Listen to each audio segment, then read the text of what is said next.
Good morning viewers, मैं राकेश कुमार आज फिर से आया हूँ आपके साथ अपने इंजीनियरिंग ड्राइंग के क्लास में। तो जैसा कि आज आप बोर्ड पर देख रहे होंगे बच्चों कि आज हम अपने छठे आइसोमेट्रिक को सॉल्व करेंगे और देखेंगे कि इस आइसोमेट्रिक से कैसे ऑर्थोग्राफिक बनता है। तो जिस प्रकार हम हर एक क्लास में आइसोमेट्रिक टू ऑर्थोग्राफिक करते आ रहे हैं, वैसे वैसे मैं अपने आइसोमेट्रिक को भी चेंज करते जा रहा हूँ ताकि आपको भी कुछ अलग अलग दिखते चले और जो शुरुआती जो बेसिक है उस बेसिक को समझते हुए आप आगे की ओर बढ़ सके। तो आप देख रहे होंगे कि मैं अपने आइसोमेट्रिक में ज्यादा नहीं थोड़ा बहुत ही बदलाव लाते जा रहा हूँ ताकि आपको भी समझने में कोई कठिनाई ना हो और आप धीरे धीरे उस बेसिक के आधार पर आगे चल सके। तो आइए आज हम चलते हैं इस आइसोमेट्रिक को देख रहे हैं। इस आइसोमेट्रिक को मैंने पहले से कलर भी कर रखा है, जिस कलर से आप बीच बीच में अगर कहीं भूल रहे होंगे या फिर फ्रंट से क्या दिख रहा, साइड से क्या दिख रहा, टॉप से क्या दिख रहा, इस समझने में अगर आपको कहीं दिक्कत हो रही होगी तो उस चीज का आपको दिक्कत नहीं होगा। क्लियर है? तो अब जो आप देख रहे हैं इसे, अब जो आप इस आइसोमेट्री को देख रहे होंगे, हो सकता है मौसम की नमी के कारण जिसपे आपको थोड़ा सा देखने में लाइट इतना ना दिखे। मैंने बल्ब भी जलाने की कोशिश किया लेकिन वोल्टेज के कारण वो नहीं जल पा रही। तो देखेंगे आप कि इस आइसोमेट्रिक पे जो आपको दिख रहा है येलो कलर से वो फ्रंट का पोर्शन है। क्या लिखा हुआ है? फ्रंट। जो येलो कलर से दिख रहा है वो फ्रंट का पोर्शन है एंड जो ब्लू कलर से दिख रहा है वो टॉप का पोर्शन है एंड जो ब्लैक है बिना कोई कलर का है वो आपका साइड का पोर्शन। आज मैंने इसलिए कलर किया ताकि आपको भी समझ में आए। ऐसा ना हो कि 2 क्लास मैंने कलर करके दिखाया, तीसरा क्लास से आपको खुद से समझने की कोशिश करवाया लेकिन आप समझ पा रहे हैं कि नहीं समझ पा रहे हैं, उसके कारण मैंने फिर से कलर किया ताकि आपको जो भी कंफ्यूजन हो वो इसके माध्यम से क्लियर हो जाए। तो फ्रंट साइड टॉप तो आप देख रहे हैं बच्चों।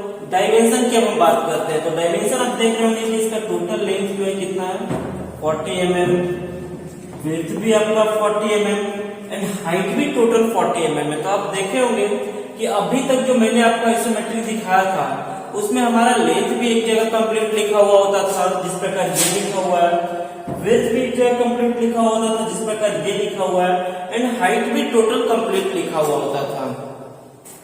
तो आसानी पूर्वक आप समझ जाते थे, देख लेते थे कि मेरा टोटल लेंथ क्या है, टोटल विड्थ क्या है, टोटल हाइट क्या है। क्लियर है? लेकिन अब धीरे धीरे मैं उस चीज में बदलाव लाते जाऊंगा ताकि आपको भी जो आगे जाके कठिनाई होगी वो कठिनाई से आप पहले ही समझ सकें। तो आप देख रहे होंगे कि आज का जो हाइट कहीं पर भी मैंने कंप्लीट नहीं दिखाया है। क्या किया है? उसे पार्ट बाय पार्ट करके मैंने दिखाया है।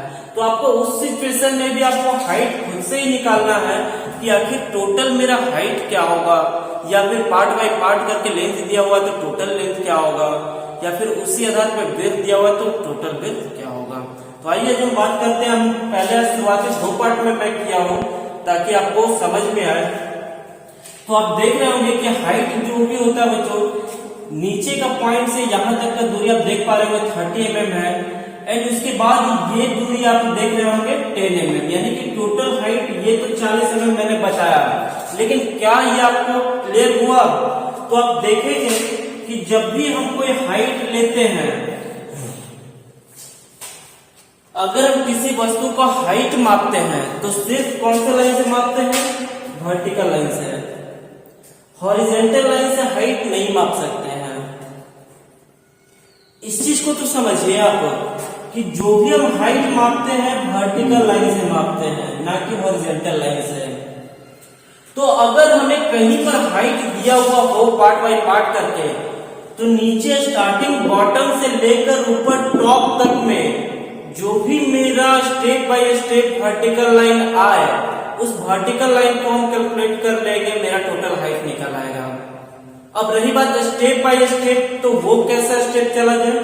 तो यहां पर देखिए, मैं एग्जांपल के तौर पे आपको दिखा रहा हूं। यहां पर बोर्ड पे जो आपको दिख रहा है ना, तो यहां पर आप देखिए कि अगर आपको टोटल हाइट निकालना हो तो आप कैसे निकालेंगे? तो मैंने क्या बताया आपको कि टोटल हाइट निकालने के लिए सिर्फ और सिर्फ वर्टिकल लाइन को स्टेप बाय ऐड किया जाता है। जैसे एक वर्टिकल लाइन यहाँ है, दूसरा वर्टिकल लाइन यहाँ है एंड तीसरा वर्टिकल लाइन यहाँ है। तो क्या हम इस वर्टिकल लाइन को ऐड करेंगे, फिर यहाँ से इसको ऐड करेंगे, यहाँ से इसको ऐड करेंगे, क्या मेरा टोटल हाइट निकलेगा? नहीं निकलेगा। करना क्या है कि ये वर्टिकल लाइन से जहां तक मैंने पहुंचा उसके बाद का ऊंचाई जो है उसे ऐड करेंगे, फिर इसके बाद का जो ऊंचाई है इसे ऐड करेंगे। यानी कि आप देख पा रहे हैं कि एक पॉइंट जो ये हमारा ये ऐड होगा, इसका जो भी हाइट होगा, इसके बाद का जो हाइट क्या है ये है तो इसे ऐड करेंगे एंड इसके बाद का जो हाइट है ये है तो इसे ऐड करेंगे। आप समझ पा रहे होंगे कि ये जो यहां से यहां तक का दूरी 30 एंड इसके बाद का जो हाइट है ये आपका 10, यानी कि टोटल हाइट आपका क्या निकल आया? 40 mm। समझ में आया कैसे हाइट मैंने निकाला?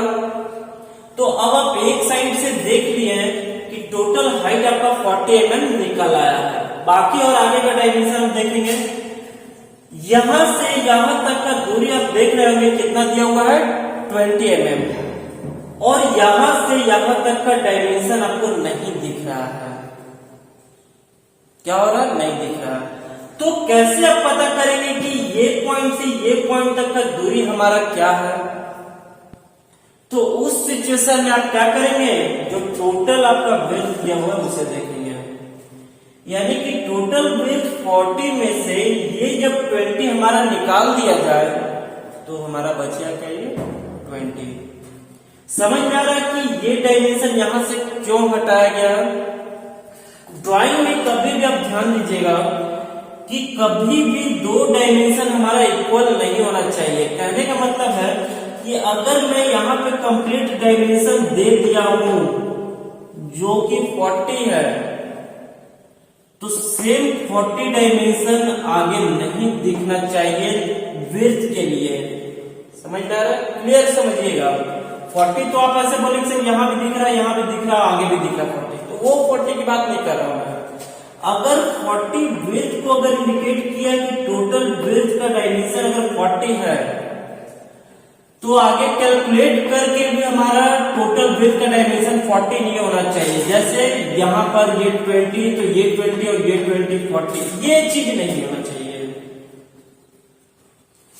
तो इसीलिए मैंने यहाँ पर आपको एक ही डायमेंशन सिर्फ दिखाया कि अगर टोटल 40 है, एक साइड का दूरी अगर 20 है तो क्या दूसरे का आप नहीं निकाल लेंगे? खुद पता चल जाएगा। तो आपको समझ में आया कि यहां से यहां तक का दूरी हमारा 20, ये दूरी भी 20। अब रही बात तो ये थिकनेस, तो ये देख रहे हैं कि इसका दूरी आपका है क्या? 10 mm। नीचे का दूरी क्या है? नहीं पता। ऊपर का दूरी 10 mm, तो नीचे का दूरी क्या है? तो इससे देखेंगे हम। अगर टोटल लंबाई मेरा 40 है और किसी एक का दिख रहा है तो तीसरे का हम दूसरे का निकाल सकते हैं। ठीक है, तो 40 में से यहां पर 10 दिख रहा है तो ये हमारा क्या हो जाएगा? 30। जिस प्रकार अभी आपने हाइट निकाला था, कितना निकाला था? 40 mm। तो 40 हाइट में से आप देख रहे होंगे कि अब ये हमारा 30 दिख रहा है तो ये 10 बच रहा है। पहले नीचे से ऊपर 30 दिखा तो ऊपर का 10 बचा, ऊपर से नीचे 30 दिखा तो ये नीचे का 10 बचा। क्लियर है? तो अब हमें नहीं लगता है कि कोई भी डायमेंशन इसमें ऐसा है जो कि आपको समझने में दिक्कत हो। जैसे कि आप ये देखिए, यहां से जो आपका दूरी दिया हुआ है ना, यहां से जो आपका दूरी दिया हुआ है वो आपका क्या है? यहां से जो दूरी है वो आपका क्या है? 30 mm। ऊपर से नीचे कितना आया है? 15। तो यहां से यहां का दूरी भी क्या हो जाएगा? 15। क्यों? क्योंकि ये हाइट जो आपका क्या है? 30 में से ये आपका दिख रहा है कितना? 15। तो ये भी तो बचेगा 15, तो ही तो मेरा होगा 30। क्लियर है?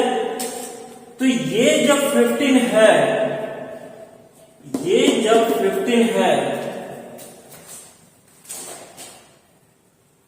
सॉरी एक सेकेंड, यहां पर ये हमारा जो है हाइट वो 10 ही है, ठीक है। तो ये जो हमारा 30 में से ये हाइट हमारा जो 10 है, तो ये हमारा बचा क्या 20 mm, और जब ये 20 बचा तो ये 10 बचा, समझ में आ रहा है? ये 20 जब बचा तो ये 10 बचा, 20 ये निकाले कैसे, तो 30 में से 10 दिखा ये 20, फिर 30 में से 20 दिखा तो ये 10। अब हम चलते हैं अपने ऑर्थोग्राफिक की ओर।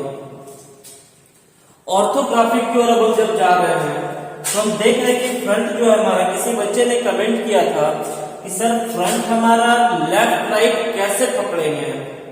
तो आप देख पा रहे होंगे कि किसी ऑब्जेक्ट को, यहां जो ऑब्जेक्ट आपका है वो 30 डिग्री पर टिल्ट किया हुआ है ना, तो ही आप 3 डायमेंशन को देख पा रहे हैं। अगर नहीं किया हुआ होता तो वो आपका 2 डायमेंशनल अर्थात 2D कहलाता, जो कि ऑर्थोग्राफिक में हम लोग करते हैं। तो यहाँ पर 3 भाग किया हुआ है, तो आप देख पा रहे हैं कि ये पॉइंट से आपका जो ये वाला भाग जा रहा है दाहिनी ओर, वो आपका राइट साइड हो गया, एंड इसी पॉइंट से जो लेफ्ट ओर आ रहा है वो आपका लेफ्ट साइड आ गया, ठीक है। तो सिर्फ ये पॉइंट इंडिकेट करना, ना कि इसे आप सीधा मानकर चले, ऐसा भी नहीं। सिर्फ पॉइंट से इधर, यानी कि इस पॉइंट से इधर का दूरी अगर हम फोकस कर रहे हैं तो हम राइट साइड आके कर रहे हैं, इस पॉइंट से इधर साइड से आके हम फोकस कर रहे हैं तो लेफ्ट साइड आके कर रहे हैं। क्लियर है? तो चलिए हम चलते हैं ऑर्थोग्राफिक की ओर। तो जैसा कि आप देख रहे हो, ऑर्थोग्राफिक के लिए मैंने पहले से यहाँ पर ब्लॉक बना रखा है। फ्रंट के लिए क्या होना चाहिए, साइड के लिए क्या होना चाहिए, और टॉप के लिए क्या होना चाहिए। तो हम चलते हैं फ्रंट के अपने भाग को दर्शाने के लिए। तो फ्रंट में आप देख रहे हैं कि यहां से इसका दूरी हमारा क्या निकला था। जब आप देखे थे कि यहां से ये 30 और ये 10, तो ये कितना निकल गया 20, और जब ये 20 टोटल 30 तो ये क्या आ गया 10, और जब ये 10 आ गया और ये 30 तो कुल मिलाकर 40, ठीक है। तो हम चलते हैं फ्रंट की ओर। तो फ्रंट की ओर देख रहे हैं, टोटल लेंथ क्या था हमारा, टोटल लेंथ हमारा 40, एंड टोटल हाइट भी क्या था, टोटल हाइट भी हमारा 40 है। यहां से आप देख रहे हैं, जब इस ओर से फोकस कर रहे हैं आप पीले कलर वाले, येलो कलर वाले भाग को, तो आप लेफ्ट साइड से क्या देख रहे हैं कि यहां से आपका 10 mm हाइट दिख रहा है। तो यहां से आप क्या करेंगे, 10 mm पॉइंट कर लेंगे। 10 mm पॉइंट करने के बाद हमें जाना कितना है, तो आप देख रहे हैं कि टोटल 40 है, जिसमें कि ये 10 यानी कि ये 10, तो आप इस साइड से भी आप 10 माप सकते हैं, है ना। तो क्या करेंगे, यहां से जो 10 मापे थे उससे एक लाइन हम आगे चलेंगे। और क्या है कि हमारा ऊपर वाला जो भाग दिख रहा है वो दूरी कितने का है, 10 का है। तो यहां से भी 10 पॉइंट करके हम एक लाइन नीचे लेके आएंगे, जहां पर एक दूसरे को काटेगा आपस में, वही छोड़ेंगे। लेकिन नीचे वाले भाग से इसका हाइट क्या था 30, तो इस पॉइंट से यहां पर 30 पॉइंट करेंगे और 30 पॉइंट करके हम इसे टच करेंगे। तो आप देख पा रहे हैं कि एक जो आपका ये भाग था वो भाग आपका ये बनाया, ठीक है। दूसरा जो आपका ये भाग था, ये दूसरा, ये पहला, ये पहला, ये दूसरा ये बनाया। अब इसके बाद आप देखिए कि इसके बाद का कोई भी ऑब्जेक्ट हमें दिख नहीं रहा है, यानी कि यही स्लॉट के हिसाब से काट कर हमारा ऑब्जेक्ट को हटा दिया गया। तो हम भी क्या करेंगे, अपने एक्स्ट्रा वाली लाइन को यहां से हटा देंगे, ताकि हमारा फ्रंट का व्यू एग्जैक्ट क्लियर दिख सके। तो आप देख पा रहे हैं कि येलो कलर से जो भी हमारा कलर किया हुआ था वो बिल्कुल इसी सेट में था। ये भाग हमारा पीछे हट के है, लेकिन ऐसा आप नहीं सोचिएगा कि ऑर्थोग्राफिक में भी हम कन्वर्ट करेंगे तो वो भाग हमारा पीछे दिखना चाहिए, ठीक है। तो ऑर्थोग्राफिक में जब भी हम कन्वर्ट करते हैं तो कोई भी ऑब्जेक्ट होता है बिल्कुल सामने दिखता है। चलिए हम चलते हैं साइड की ओर।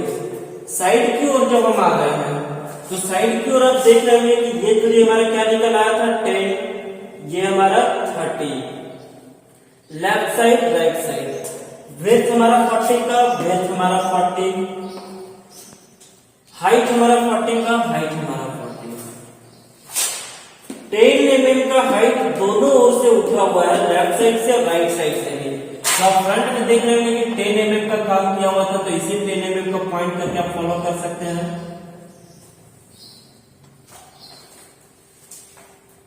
अब 10 mm का ये भाग तो आपका साइड के लिए निकल आया, इसके बाद का जो पोर्शन हमारा इससे बना है, तो आपको दिख रहा है लेफ्ट साइड से 30, यानी कि जब ये 10 निकल आया टोटल 40 था ही, तो ये तो हमारा 30 बचा ही, ठीक है। 30 से फिर आगे कितना बढ़ना है 20, तो यहाँ 30 से हम आगे 20 पॉइंट कर लेंगे। कितना कर लेंगे 20, 20 से नीचे कितना आना है 10 mm, 20 से नीचे हम 10 mm आएंगे। 10 mm आने के बाद ये दूरी फिर क्या जा रहा है, तो अभी हमने क्या बताया था ये 20 है, तो इसी दूरी को हम 20 फिर वापस इसमें चलेंगे। तो अब आप देख पा रहे हैं कि ये सेट निकल गया, लेकिन इसके ऊपर का कोई भाग नहीं है, तो हम भी क्या करेंगे इसे हम हटा देंगे। तो आप देख रहे होंगे कि आपका जो भी साइड से ब्लैक वाला दिखने वाला भाग था वो भाग आसानी पूर्वक निकल आ रहा है। तो साइड में भी आपको कहीं कोई दिक्कत नहीं है। अब हम चलते हैं टॉप की ओर। तो टॉप की ओर चल रहे, तो टॉप हमारा बन कहाँ रहा फ्रंट राइट साइड, तो टॉप राइट साइड के ऊपर में टॉप से हमें दिख क्या रहा, तो ये लेंथ एंड ये विड्थ, तो लेंथ और विड्थ के हिसाब से मैंने यहाँ ब्लॉक बना भी रखा, जो कि ये हमारा लेंथ, ये हमारा विड्थ, लेंथ 40, विड्थ 40। लेंथ की ओर से हम देख रहे हैं टॉप को, तो हमारा दिख क्या रहा है ये 30 एंड ये 10। तो आप फ्रंट का जो देख रहे हैं, जो फ्रंट का हमारा 30 भाग था, ध्यान से समझिएगा कि फ्रंट से जो हम 30 का पॉइंट देख रहे थे, क्या टॉप से भी देख रहे थे यही 30 का पॉइंट दिख रहा है, दिख रहा है। ये 10 का पॉइंट जो हम फ्रंट से देख रहे थे, तो टॉप से भी देख रहे थे यही 10 का पॉइंट दिख रहा है सेम। तो क्या हम फ्रंट से हम टॉप को फॉलो नहीं कर सकते हैं? कर सकते हैं। तो आइए देखते हैं। ये दूरी हमारा 30 था, तो इस 30 के हिसाब से यहाँ पे पॉइंट कर दिए, तो ये हमारा 30 निकल आया। 30 निकलने के बाद ये हमारा 10 ऑटोमेटिक बच गया। तो आप देख रहे हैं कि एक लाइन ये कंप्लीट किया हुआ है, या तो ये लाइन ही देखिए, ये लाइन देखिए, तो ये भी ऊपर से आपको कंप्लीट ही दिखेगा, जो कि बिल्कुल इस प्रकार से है, ठीक है। तो आप देख रहे होंगे कि ये वाला भाग जो आपका टॉप की ओर से निकल आया है। अब इस दोनों भाग को हमें करना क्या है, तो दूरी क्या है दोनों का 20-20। तो 20-20 हम इसे या तो पॉइंट कर लें, या तो साइड से आप देख पा रहे हैं कि ये 20 का पॉइंट आपका ये दिख रहा है। आइए हम इसे फॉलो करते हैं यहां से,